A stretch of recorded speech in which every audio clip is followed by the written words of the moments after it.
Hello বন্ধুরা, তো আশা করি সবাই ভালো আছো। তো এখানে আমরা আজকে একটা এক্সপেরিয়েন্স নিয়েছি যে অন্ধ সে শহরের মধ্যে দুটা খুন হয়েছে, দুটা খুনেই ও দেখে নিয়েছে। হ্যাঁ, এখানেই টুইস্ট লুকানো আছে। তো দেরি না করে কাহিনী শুরুতে আমরা দেখতে পারি যে একজন কৃষক তার জমিতে ও একটা হাতে বন্দুক নিয়ে দেখছে যে একটা খরগোশ পুরো ফসল নষ্ট করে দিচ্ছে। তারপর আমরা দেখতে পারি যে খরগোশটাকে ও গুলি করে, তারপরে একটা গাড়ি অ্যাক্সিডেন্টের শব্দ আসে। তারপরে এখান থেকে কাহিনী অনেক দূরে চলে যায়, যখন আমাদেরকে দেখায় একজন আকাশ নামে একটা ছেলেকে, যে এ অন্ধ আর এ পিয়ানো বাজাতে পারে, খুব সুন্দর পিয়ানো বাজাতে পারে।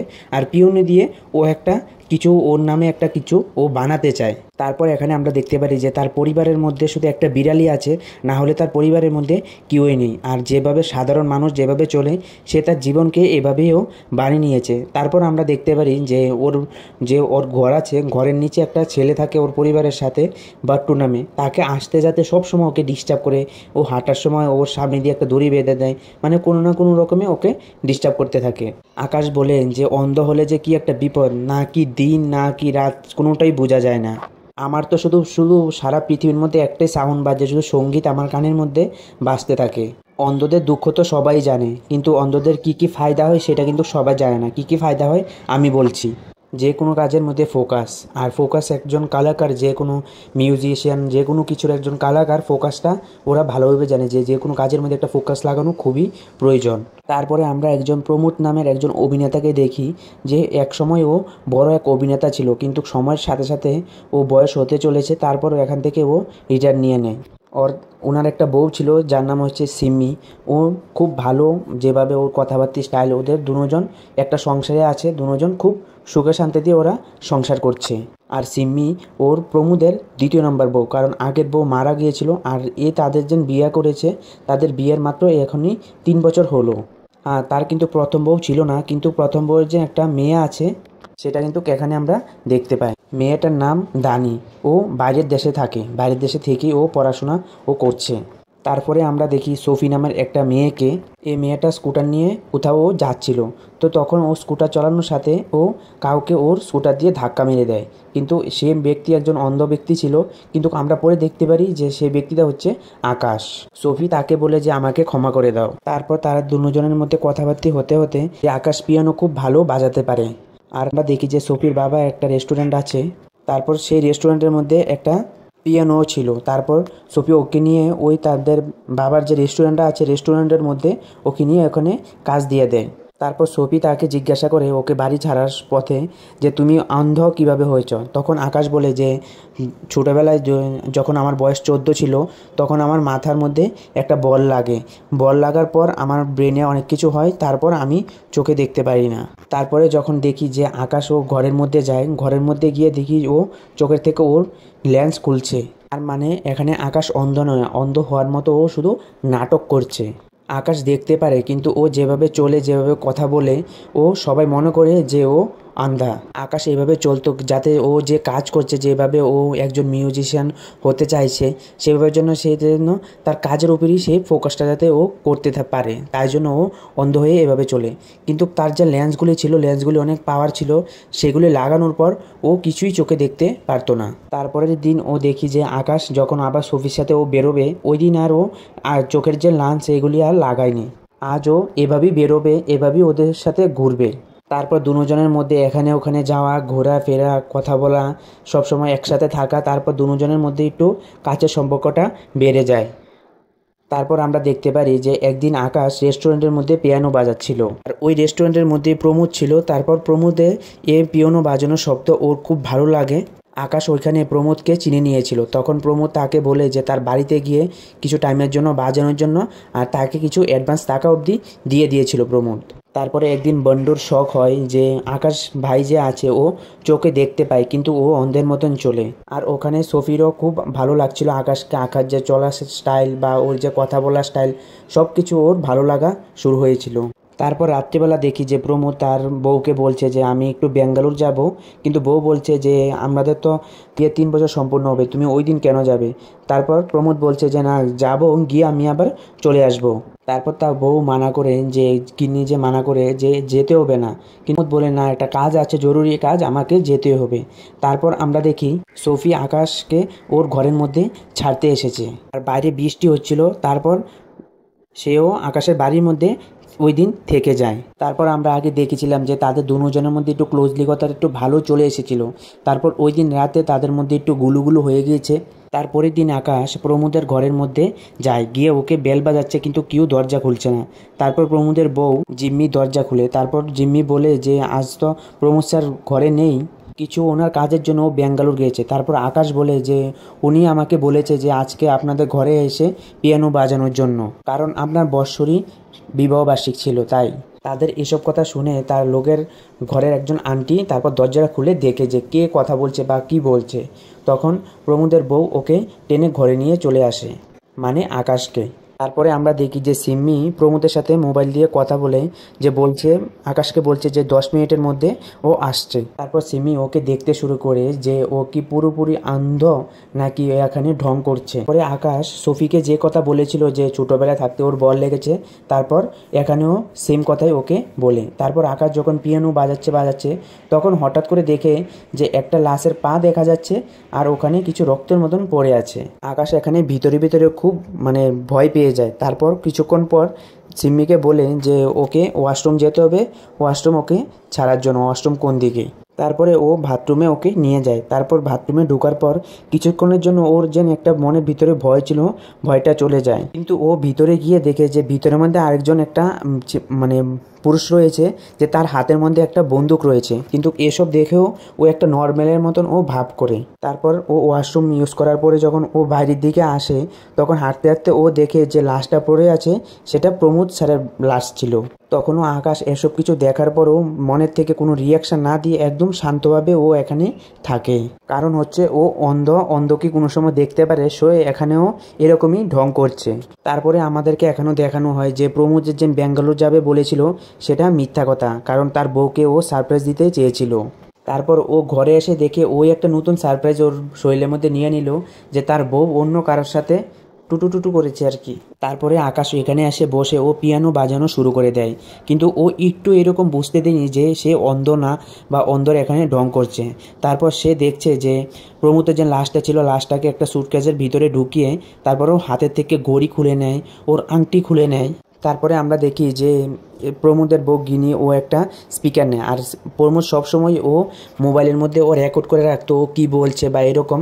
তারপর সে এই রেকর্ডিংটা চালায়, কারণ এখানে আকাশের যাতে মনে হয় যে প্রমোদ স্যার ঘরে এসেছে, তাকে উৎসাহ দিয়েছে যে ভালো বাজিয়েছ বা এসব বলেছে। তারপর ও এখান থেকে চলে গেছে। তারপরে ওই আদমি যে সুটকেসের মধ্যে যে প্রমোদকে ভর্তি করিয়েছে পুরো সুটকেসের ভিতরে, তারপর ওই আদমি ওকে নিয়ে এখান থেকে বেরিয়ে চলে যায়। কিন্তু আকাশ তো সব কিছু দেখছিল যে ওকে কিভাবে এখানে বেবতার বানানো হচ্ছে। কারণ আকাশ কিছুই বলতে পারতো না, কারণ এখানে যদি আকাশ কিছুই বলতো পরে তাকে এখানে মেরে তাকেও এখানে সুটকেসের সঙ্গে ওকে সব বের করে দিত। তারপরে আমরা দেখি যে প্রমোদের বউ সিম্মি ও কান্না করছে, মানে তার ভিতরে ভিতরে একটু দুঃখ আছে যে প্রমোদ এখানে মারা গেছে। তারপর সিম্মি কান্না থামিয়ে বলে, আকাশ আজকে তুমি চলে যাও, কিন্তু আজকে প্রমোদ স্যার আসতে খুব দেরি হবে, তাই তোমাকে বলছি আজকে চলে যেতে। তারপরে আকাশ এখান থেকে বেরিয়ে ও সোজা পুলিশ স্টেশন চলে যায় কমপ্লেন লেখানোর জন্য। তারপর তখনই ওর সামনে যে একটা পুলিশওয়ালা যে ভিতরে ছিল ওই এখানে এসে দেখে যে সে পুলিশ একজন। তারপর ওর ভিতরে সব কিছু আবার কেঁপে যায়। তারপরে এখানে যে পুলিশটাকে দেখেছে, যে আগে ওকে দেখেছে, তার নাম হচ্ছে মনোহর। তারপর তাকে দেখে ও পুরোপুরি চেঞ্জ হয়ে যায়, বলছে যে তার একটা বিড়াল ছিল, বিড়ালটাকে ছোটো বাচ্চারা ওকে সবাই মিলে মেরে ফেলতে চায়, বিড়ালটাকে বাঁচানোর জন্য ও এখানে এসেছে, তার জন্য এখানে আমি কমপ্লেন লেখাতে এসেছি। কিন্তু মনোহরের তার উপর শখ বেড়ে যায়, কারণ ওকে ওখানে দেখেছিল যে পিয়ানো বাজানোতে। তারপর মনোহর আকাশকে নিয়ে তার ঘরে চলে যায়। তারপর রাস্তার মধ্যে মনোহরের বউ আসে, তখনই আমরা বুঝতে পারি যে মনোহরের বউয়ের সঙ্গে ওর একটু ঝামেলা চলছে। আর মনোহর তার ঘরে গিয়ে ওকে যাচাই করতে চায় সে কি অন্ধ নাকি অন্ধ হওয়ার এখানে শুধু ঢং করছে। তারপর সে তার রুমে যায়। তারপর মনোহর আকাশের ঘরে গিয়ে আকাশের উপর সব রকমের ট্রাই করে যে সে কি সত্যি অন্ধ নাকি এখানে শুধু অন্ধ হওয়া ঢং করছে। কিন্তু আকাশও এখানে ফুল টাইট ফিট হয়ে আছে, ও যেরকম অন্ধ যেভাবে চলে যেভাবে থাকে ও এখানে সেভাবেই এখানে নাটক করছে। তারপরের দিন আমরা জানতে পারি যে প্রমোদের যে লাশটা, সেই লাশটা পুলিশের মিলে যায়। তারপর সিমি পুলিশ থানার মধ্যে লেখায় যে তার স্বামী 1 কোটি টাকা নিয়ে সে ঘর থেকে বেরিয়েছিল যে কোনো একটা জায়গা কিনবে বলে। কিন্তু তারপরে তার স্বামী আর ঘরে আসেনি। আর এখানে এই কেসটা মনোহরই দেখছিল। তারপর এখানে সিমি আর প্রমোদের ছাড়াও এখানে শুধু আকাশই দেখেছিল যে তার ঘরের মধ্যে যে এখানে প্রমোদ চাচ্ছিল। তারপর তাকেও পুলিশ স্টেশনে আনা হয়, কারণ ওখানে প্রমোদের বাড়িতে তো সিম্মি শুধু ওর স্পিকারের মধ্যে শুধু আওয়াজটা বাজিয়েছিল, কিন্তু এই কথা তো এখন এখানে আকাশ এই কথা বলতে পারবে না, কারণ হলো ও তো এখানে অন্ধ। তারপরে আমাদেরকে কিছুক্ষণের জন্য দেখায় যে এখানে আকাশ ভাবছে যে ও সব কিছু সত্যি সত্যি বলে দেবে, যে এখানে খুনের পিছনে দুজনেই এখানে দায়ী, এক হচ্ছে প্রমোদের বউ আর এক হচ্ছে এখানে মনোহর। কিন্তু ও ভাবছে, তারপর ও ভাবলো যে এসব কিছু যদি বলে তারপর সব প্রশ্ন ওর উপরেই আসবে যে সে অন্ধ না হয়ে কেন অন্ধের ঢং করছে। তারপর সে পুলিশ স্টেশনে ওই কথাই বলে যে স্পিকারের মধ্যে ও যে কথা শুনেছিল যে প্রমোদ স্যার এসেছে, তাকে বলেছে যে খুব ভালো গান গায়, খুব ভালো, ওর ফ্যান্টাস্টিক সব কিছু ভালো লেগেছে, ও এসব কিছুই পুলিশের খাতা রিপোর্ট ও করে। তারপর আমরা দেখি যে লোকের প্লেটের যে ডিসোসা আন্টি, সে প্রমোদের চাঁদের সময় ও একজন পুলিশকে বলছে যে মনোহরের ছোটো যে নিচে পুলিশ আছে, ও পুলিশকে বলছে যে 3 নাম্বার যে আদমিটা এসেছিল সে ঘরের ভিতরে ছিল, তারপরে প্রমোদ এসেছে। যখন প্রমোদ এসেছিল তখন যে 3 নাম্বার যে আদমিটা গিয়েছিল সেও ঘরের মধ্যে ছিল, তারপরে এই যে পিয়ানো বাজাচ্ছে এই ছেলেটা, তারপর এই ছেলেটা এসেছে। তারপর পুলিশ এ কথাটা সত্যি কি না সেটা যাচাই করার জন্য সিম্মিকে গিয়ে এ কথা জিজ্ঞাসা করে। তারপর সিম্মি তাকে বলে যে ও মনে হয় গত সপ্তাহের কামের কথা বলেছে, কিন্তু এ সপ্তাহের কথা ও বলেনি। তারপরে আমরা দেখি যে মনোহরের ও শাদি হয়ে গেছে, কিন্তু ও তবু জিন্নির সাথে ও চক্কর চালাচ্ছে। তারপরে এখানে যে জুনিয়র যে পুলিশটা ছিল, তারপর ও মোহনকে বলছে যে একটা তার লোকের যে আন্টির রুম আছে, সে আন্টি নাকি আমাকে বলছিল যে 3 নাম্বার যে ছেলেটা রুমে গিয়েছিল সে তাকে দেখলে ও চিনে ফেলবে। তারপর এ কথা শুনে মনোয়ারের ভিতরে ভিতরে অনেক টেনশন চলে আসে। সে ভাবে যদি এসব যদি আন্টি যদি আমাকে চিনে ফেলে তাহলে তো আমার যা কিছু আমি বানিয়েছি, যা কিছু রেডি করেছি সবগুলো শেষ হয়ে যাবে। তার মধ্যে দানি আর আকাশের মধ্যে খুব একটা ভালো বন্ধুত্ব হয়ে যায়। আর দানি আকাশকে বলেছিল যে এতে আকাশ তাকে পিয়ানো বাজানো শেখায়। তারপরে আমরা দেখি যে তারপরের দিন আকাশ তার বাড়িতে যায়, কিন্তু ও লিফট থেকে যখনই ও লিফটের দরজাটা খুলবে তখনই দেখে যে সিম্মিকে যে আন্টিটা বলেছিল যে 3 নাম্বার যে এসেছিল তাকে দেখলে আমি চিনবো, সে আন্টিটাকে উপর থেকে ফেলে দেয়। তারপরও মনে মনে ভাবছে যে এখন আমি করব তো করব কি, কারণ প্রথমবারও আমার চোখের সামনে এইগুলি হয়েছে, এখনও একছে দিচ্ছি সবগুলি আমার চোখের সামনে হচ্ছে, মানে সব খারাপ সময়ের মধ্যে আমি গিয়ে পৌঁছে যাই। আকাশ এখানে আর কিছু করার মতো ছিল না, ও শুধু একটাই করতে পারতো যে অন্ধ, সেরকমই এখানে শুধু ও রিয়াকশানই দিতে পারতো। তারপরে আরেকদিন যখন ও আকাশ ও ঘরের মধ্যে আসে, তখন যে তার ঘরের নিচে বান্টু বলে ছোটো ছেলেটা থাকে, ও মোবাইলটাকে কিছু একটা লাঠির সঙ্গে বেঁধে ও উপরে রেকর্ড করছে যে আকাশ ঘরের মধ্যে কীরকমভাবে চলছে। তারপরে আমরা দেখি যে ওখানে সিম্মি আসে, এসে বলে যে প্রমোদের যে অস্থি বিসর্জন হয়েছে অস্থি বিসর্জনের প্রসাদ নিয়ে এসেছে। আকাশ প্রসাদ খেয়ে নেয়, তারপর ও বলে যে কফি খাবে কি, তারপর ও সিম্মি বলে হ্যাঁ খাবো। তারপর ওখানে ও কফি বানাতে যায়, কিন্তু সিম্মি ওকে লক্ষ্য করছে যে ও কিভাবে কফি বানাচ্ছে, কিভাবে ও কি করছে সেগুলো কিন্তু লক্ষ্য করছে। তারপরে আমরা দেখি যে সিমির জন্য যে কফি রেডি করছে, তখন সিমি একটা মাস্ক পরে আকাশে পিছনে গিয়ে চেয়ারের মধ্যে বসে রয়েছে। কিন্তু এই সিনটা দেখার সময় আমার একটু কেমন লেগেছিল, কিন্তু এখানে যে আকাশ ও নিজেকে নিজে এখানে আটকিয়ে ফেলে, তারপর ও এরকমই রিয়াকশান দেয় যে ও কিছুই চোখের জন্য ও কিছু দেখে না, তাই এখানে ওর কিছুই আসা যাওয়া হয়নি। তারপর ও কফি নিয়ে যায়, কফি নিয়ে বসে, তারপর কফির সামনে ও আকাশের সামনেই ওর কফির মধ্যে বিষ মিশাতে থাকে, কারণ আকাশ তো এখন নিজের চোখে দেখছে যে তার কফির মধ্যে ও বিষ মিশিয়ে দিয়েছে, কিন্তু আকাশ তো এখন কিছু বলতেও পারবে না যে কফির মধ্যে বিষ মিশিয়েছে। তারপর সে একটু বলে যে জল খাবে বা এরকম একটা কিছু একটা কথা বানিয়ে ও কফিটাকে ও হাত থেকে ফেলে দেয়। তো তখনই সিম্মি তার উপর একটা বন্দুক নিয়ে ওকে বলে যে গুলি করে দেবে, কারণ সিম্মি এখানে পুরো কনফার্ম হয়ে গেছিল যে আকাশ এখানে অন্ধ নয়, শুধু ও অন্ধর মতন ও ঢং করছে। তারপরে এখানে আমরা জানতে পারি যে তার হাতে যে বন্দুকটা ছিল সেটা নকল ছিল, কিন্তু আকাশ তো এখানে পুরো সত্যি সত্যি ও এখানে পুরো ভয় পেয়ে গেছে। আকাশ তারপর ওকে বলছে যে এসবের মধ্যে আমার কোনো কিছু সময় নেই, এসবের মধ্যে আমার কোনো ইন্টারেস্ট নেই, তাই জন্য আমি এসবের মধ্যে কোনো রকমইভাবে যেতে চাই না। আকাশ বলে যে ওই দিন আমাকে কেন আপনি ঘরের মধ্যে ঢুকতে দিয়েছেন। তারপর সিম্মি বলে যে কি করব, আমি তো ভেবেছি যে তুমি অন্ধ আর ওখানে আন্টি এসব কথা শুনছিল, কিন্তু আমি কি জানি যে তুমি এখনও অন্ধর মতন হওয়ার মতো ও নাটক করছো, কিন্তু এসব তুমি নাটক কেন করছো। তখন আকাশ বলে যে কোনো কিছু একটা সঙ্গীতের জন্য আমি পুরো অন্ধভাবে সব কিছু করতে চাই, তাই আমি অন্ধ হওয়ার মতো নাটক করছিলাম। তারপর আকাশ বলে যে এসবের সম্বন্ধে কেউ জানবে না, কাউকে আমি কিছু বলবো না, এসব নিয়ে আপনার কোনো প্রবলেম হবে না। আমি লন্ডন চলে যাচ্ছি, কিছু আমার এখানে কাজ আছে, কিছু মিউজিশিয়ানে ওখানে কাজ করব, আমি আর কোনো সময় এখানে আর আসবো না। এই কথা এখানে আকাশ বলতে বলতে ও চোখে কিছু দেখতে শুরু করে, চোখে ও কিছু দেখতে পায় না। তারপর ও এই কথা বলতে বলতে ও হঠাৎ করে চোখে কিছু দেখতে পায় না। তারপর ও সিমিকে জিজ্ঞাসা করে যে আমার এজেন্ট এখানে তুমি পেয়ারা এনেছিলে, এই ঔষধগুলি এনেছিলে প্রসাদের মধ্যে, তুমি কি মিশিয়েছো যে আমি এখন কিছুই চোখে দেখতে পাচ্ছি না। তারপর সিমি বলে তুমি তো অনেক আগে থেকেই অন্ধ ছিলে, এখন না হলে একটু বেশি হলে। তারপরে আমরা দেখি যে সোফি নিচে আসে। তারপর সোফিকে বিট্টু ও একটা ভিডিও দেখায় যে ও ঘরের মধ্যে খুব সুন্দরভাবে একা একাই কাজকর্ম সেরে নিচ্ছে। তারপর ও রুমে যায়, আকাশের রুমে গিয়ে নক করে 2-3 বার নক করে কিন্তু কেউ খুলছে না।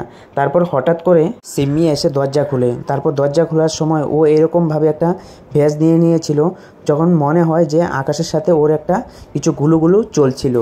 তারপর আমরা দেখতে পারি যে আকাশ বিছনার মধ্যে, ওর শরীরের মধ্যে কোনো রকমের কাপড় ছিল না, সেইভাবেই ও বিছনার মধ্যে পড়ে রয়েছে। তারপর সোফির ওখানে মনে হয় যে এ দুজনের মধ্যে কিছু একটা চক্কর চলছিল।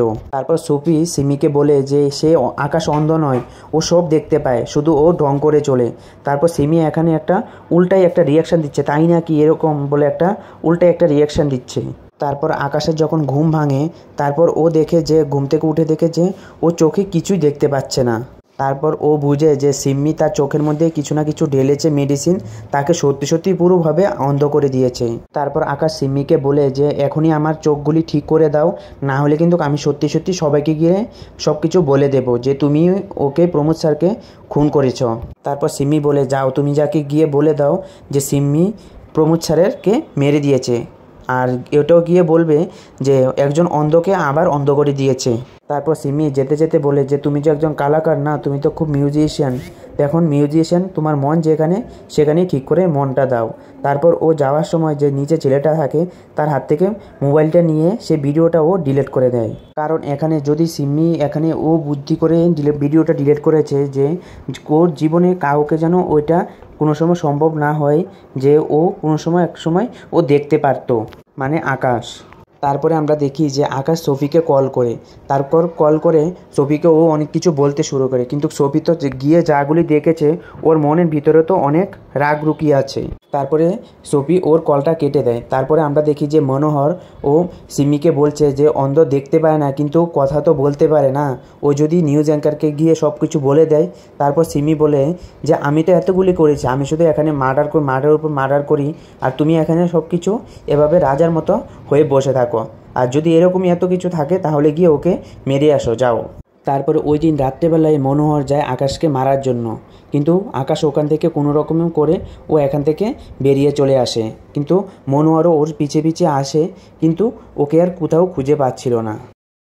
তারপরের দিন সকালবেলা আকাশ নিজেকে একটা হসপিটালের মধ্যে পায়। তারপর ডক্টর স্বামী বলে যে অটো ড্রাইভার মন্নু আর যে আন্টিটা আছে সে তোমাকে এখানে হসপিটালে নিয়ে এসেছে, তুমি রাস্তার মধ্যে পড়েছিলে।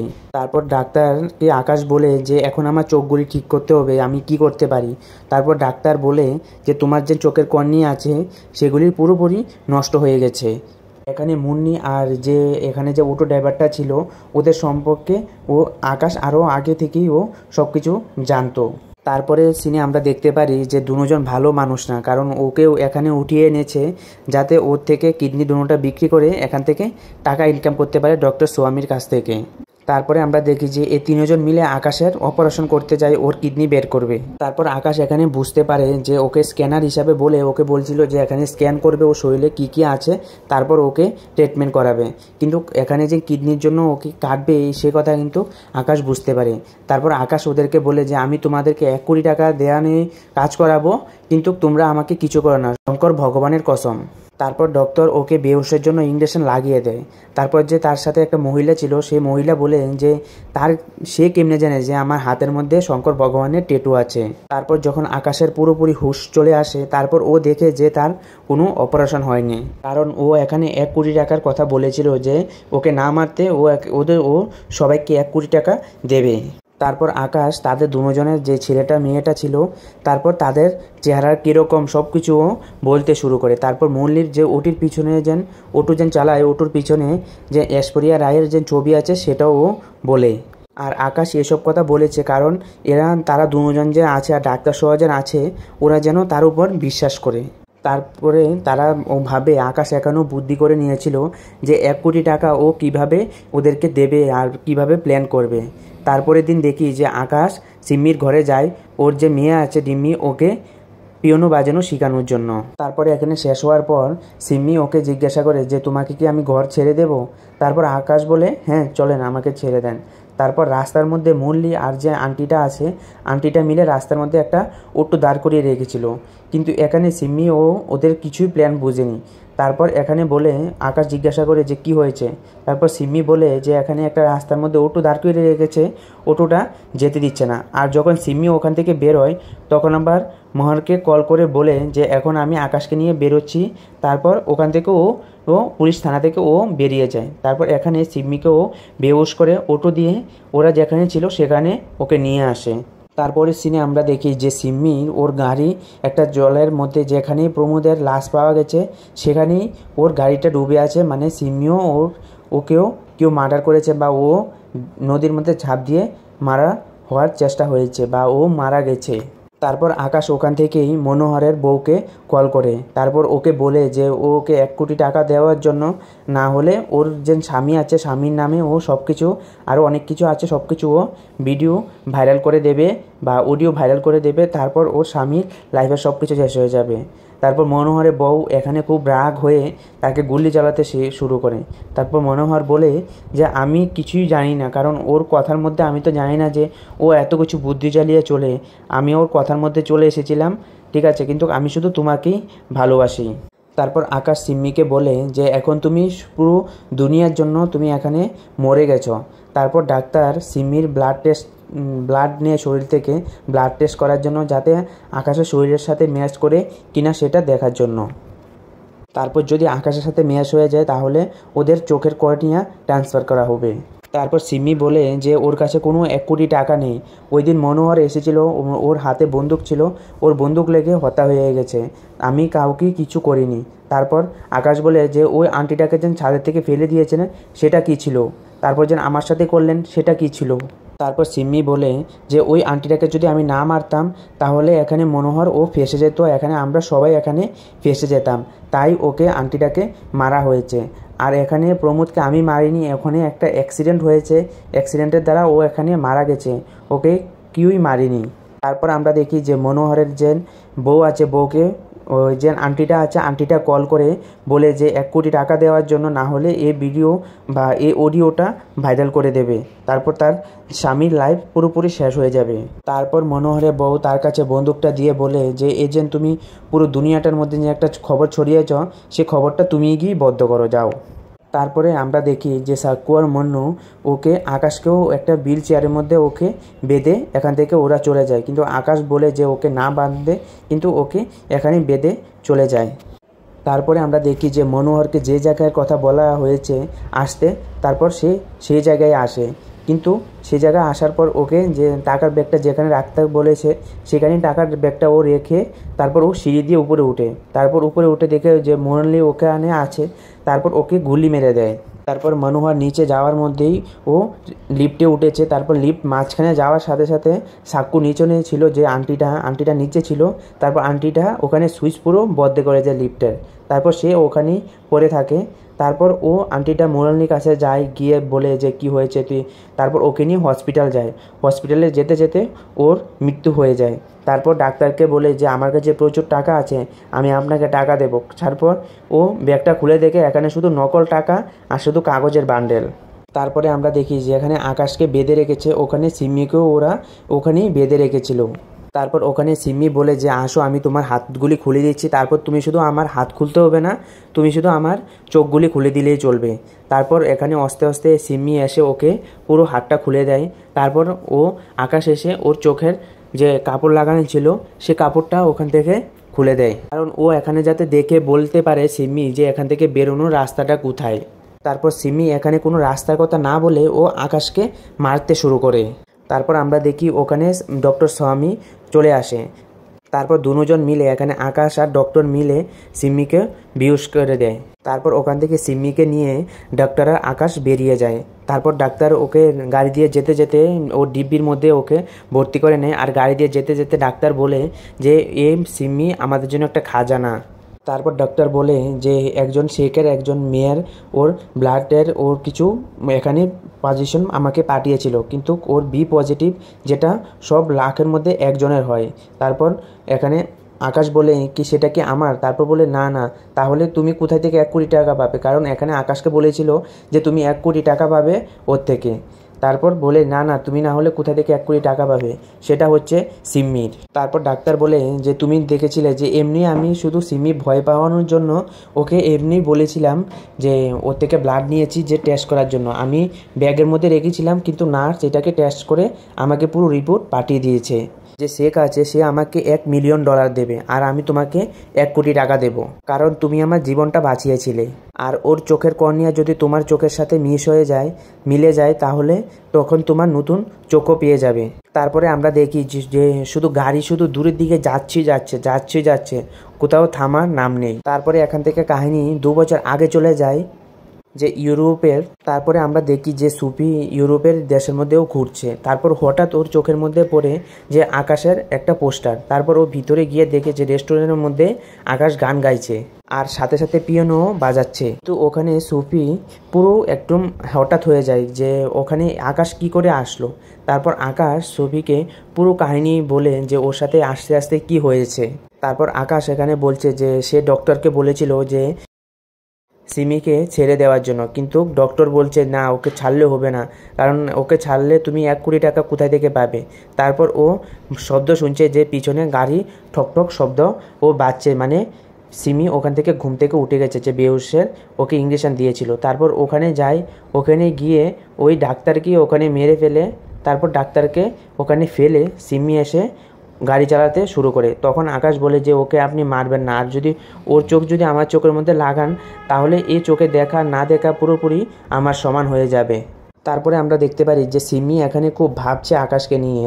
আকাশ ওর জন্য এত কিছু করে, ওর জন্য ওর চোখ নষ্ট করে দিয়েছে, ওকে মারার জন্য ও অনেক কিছু পলিসি চালিয়েছে, কিন্তু তবুও আকাশ ওর জন্য এতটুকু মায়া ও আকাশের ভিতরে আছে। তারপর সিমি ওকে বলে যে গাড়ি থেকে নেমে যেতে। তারপর সিমি গাড়ি দিয়ে অনেকখানি যায়।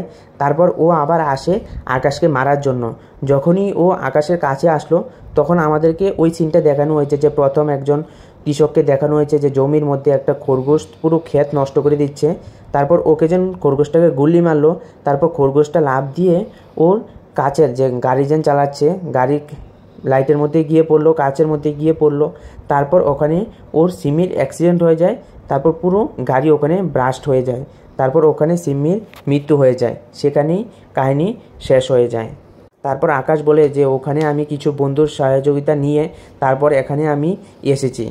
তারপর সুবিয়া বলে যে এই মেয়েটা যে সিমি ও এতজনকে মারেছে, কিন্তু তুমি সেই ডাক্তারের কথা শোনা তোমার দরকার ছিল, যে ওর চোখগুলি নেওয়ার কথা ছিল, দরকার ছিল তোমার।